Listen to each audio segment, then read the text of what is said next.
एक बार भगवान श्री राम अपनी सभा में बैठे थे, तभी एक सेवक ने आकर दुखद समाचार सुनाया। हे महाराज, आपके वृद्ध मंत्री सुमंत स्वर्ग सिधार गए।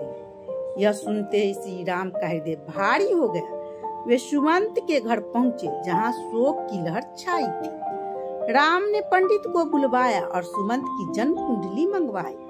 जब पंडित ने गणना की तो ज्ञात हुआ कि सुमंत की कुल आयु 9,999 वर्ष थी। यह सुनकर राम को आश्चर्य हुआ। उन्होंने गुरु वशिष्ठ को बुलवाया और बोले, गुरुदेव, त्रेतायुग में मनुष्य की आयु 10,000 वर्ष मानी गई है, फिर सुमंत की मृत्यु समय से पहले कैसे हो गई?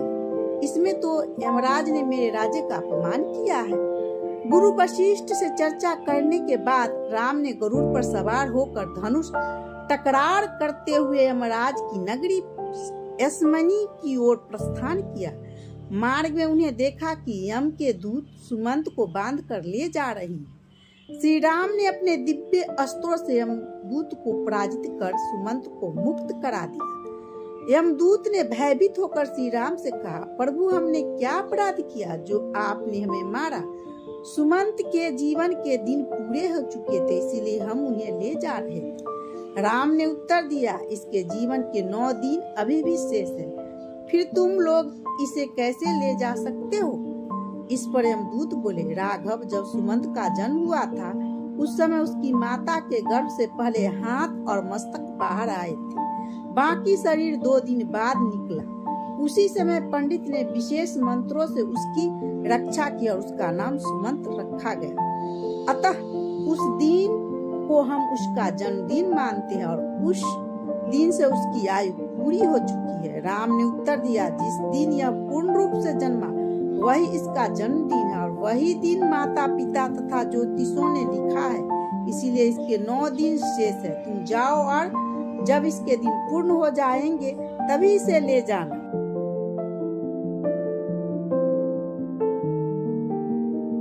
यमदूत लौट गए और राम भी अयोध्या लौट आए। सुमंत को वापस पाकर अयोध्या में उत्सव सा माहौल हो गया।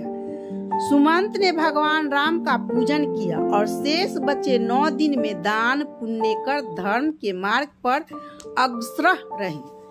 उधर यमदूत ने यमराज को सारी घटना बताई। यमराज को जब ज्ञात हुआ कि राम ने उनके कार्य में विघ्न डाला है तो वे क्रोध में भर उठे।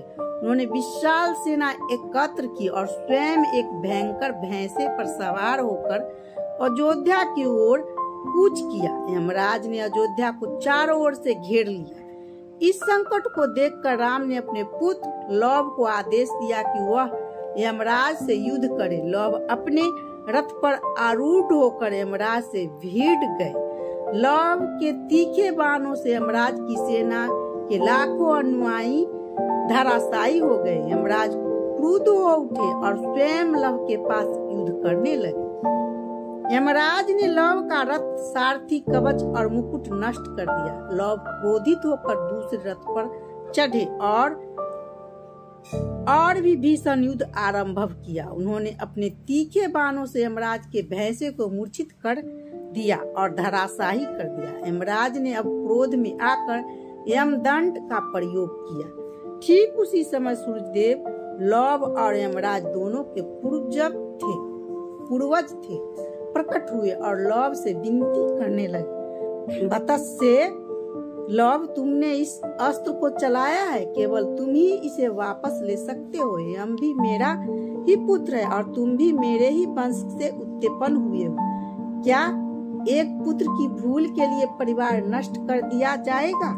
सूर्य की करुणा और ज्ञान युक्त वाणी ने लव को क्रोध शांत कर दिया। उन्होंने ब्रह्मास्त्र का स्मरण किया और यमराज का प्रहार रोक दिया। यमराज प्रसन्न हो उठे और सूर्य के साथ अयोध्या पहुंचे। नगरवासियों ने पुष्प वर्षा कर उनका स्वागत किया। लव ने श्री राम को प्रणाम किया और यमराज ने भी राम से क्षमा याचना की। इस अद्भुत कथा में न केवल राम की न्याय प्रियता बल्कि लव की वीरता और सूर्य की करुणा भी दर्शित होती है। एक मंत्री के रूप में 9 दिन के लिए शुरू हुआ यह संघर्ष धर्म और न्याय के गहरे अर्थ को उजागर करता है। जय श्री राम।